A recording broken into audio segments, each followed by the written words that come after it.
Hello दोस्तों, मैं हूं अंकित जो कि एनआईटी सूरतकल में पढ़ रहा हूं। मेरी केमिकल ब्रांच है और आज मैं आपको कुछ टिप्स देने जा रहा हूं जेई मेंस के लिए, ठीक है, जो आप एग्ज़ाम के टाइम इसको लगा सकते हो। तो पहला क्या होता है, लड़का लड़की सुंदर कन्या के चक्कर में ना पड़ें, ठीक है। एनवी सर बोलते रहते हैं तो उनकी बात पे ध्यान दें, ठीक है। एग्ज़ाम में ये सब ना करें क्योंकि इससे आप बहुत ज़्यादा डिस्ट्रैक्ट हो जाओगे, ठीक है।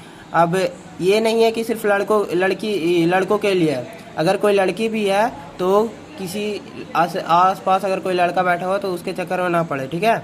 और फिर ये डोंट डिस्कस, आप चीज़ों को डिस्कस ना करें, ठीक है। ये नहीं कि तुमने क्या पढ़ा है, तुम कहाँ से पढ़े हो, तुम कहाँ से हो, ये सब कुछ आपको बात नहीं करनी। वहाँ पे चुपचाप, आपको किसी से मतलब नहीं होना चाहिए, आप चुपचाप वहाँ पे बैठे रहो, ठीक है। डोंट आस्क, ठीक है। एग्ज़ाम में कभी मत पूछो, क्या पता वो आपको आंसर बता रहा है, वो उसका कॉन्फिडेंस ओवर हो तो फिर आप क्या करोगे। हो सकता है आपको लगे ये तो सही बता रहा है, लेकिन हो सकता है वो गलत बताए। तो कभी भी उस चक्कर में ना पड़े, उससे क्या होगा, आपका निगेटिव ही जाएगा। मैक्सिमम केस में क्या होता है, देखिए टोटल 15 लाख 14 लाख एस्पायरेंट है, ठीक है। आपको नहीं पता 14 लाख में कितने बच्चे, मैं बता रहा हूँ जो पढ़ने वाले होते हैं वो 2 से 3 लाख ही होते हैं, मैक्स बता रहा हूँ मैं, ठीक है। तो ये सब चक्कर में ना पड़े, हो सकता है कोई बेवकूफ़ आपके बारे में बैठ जाए, तो ये सब चक्कर आपको थोड़ी पता है वो क्या है नहीं है, ठीक है। फिर स्ट्रैटेजी ना बदले, मैं बार बार इस बात पे जोर दे रहा हूँ, स्ट्रैटेजी ना बदले। एग्ज़ाम के दिन अपना स्ट्रैटेजी ना बदले, जिस स्ट्रैटेजी को आप फॉलो कर रहे थे उसी स्ट्रैटेजी को देखते रहे। ये पॉइंट सबसे इंपॉर्टेंट है, इसको स्टार मार्क कर लीजिए, ठीक है। डोंट स्टक, यानी किसी भी क्वेश्चन में आपको स्टक नहीं होना है, ठीक है। समझ में आया, डोंट स्टक, ठीक है। मतलब आप मान लीजिए कोई क्वेश्चन है, आपको लगेगा कि ये चैप्टर तो मैंने पढ़ा है, ये हमसे नहीं बनेगा, लेकिन आपको ये नहीं करना है, ठीक है। ठीक है, छोड़ देंगे, अगला क्वेश्चन देखो, हो सकता है उससे इजी क्वेश्चन आपके लिए तैयार हो, तो और पूरा पेपर देखने की कोशिश करें। कोई भी ऐसा कोई इजी क्वेश्चन नहीं छूटने चाहिए, ठीक है। इजी क्वेश्चन एकदम नहीं छूटने चाहिए, यही सबसे तो मार्क्स उठाने हैं आपको, ठीक है। फिर read question carefully, assertion reason जो होते हैं, फिर जो is not correct, is correct, ये सब में बहुत ज़्यादा कन्फ्यूज़न होता है बच्चों को, खासकर जब वैसा टेम्परामेंट बना हुआ रहता है एग्जाम का। तो होता क्या है कि आपने जैसे क्वेश्चन पढ़ा, उसमें लिखा हुआ था which of the following is not correct, और सबसे ऊपर जो ऑप्शन है वो रहेगा करेक्ट वाला, तो आप बोले अरे सही है, आप सही मार दोगे। और ऐसा भी नहीं होगा, मान लीजिए आपका पहला क्वेश्चन का आंसर ए आ गया, दूसरा क्वेश्चन का आंसर ए आ गया, तो डरिएगा नहीं कि ऐसे कैसे हो रहा है, सारा आंसर ए ही कैसे आ रहा है, वो सब से मत डरिएगा, ठीक है। हो सकता है आप सही हो, तो कभी भी ये मत कीजिएगा हो सकता है गलत हो, ये सब चक्कर में मत पड़िएगा। दूसरी बात, तुक्का ना मारे। मैंने ये गलती करी है, ठीक है। मेरी जेईई मेंस में 15 मिस्टेक्स हुई थी, 15, मतलब आप समझ रहे हो, 15 मिस्टेक्स। उसके बावजूद मेरे 201 नंबर आए थे, 201 नंबर। लेकिन 2024 का तो पता ही आपको क्या हुआ था, उस ईयर में शिफ्ट अगर टफ पड़ी है तो बहुत अच्छा है। और मेरा क्या था, मेरा मीडियम पड़ा था, इसीलिए मेरे 201 नंबर पे बने थे 99.05, ठीक है।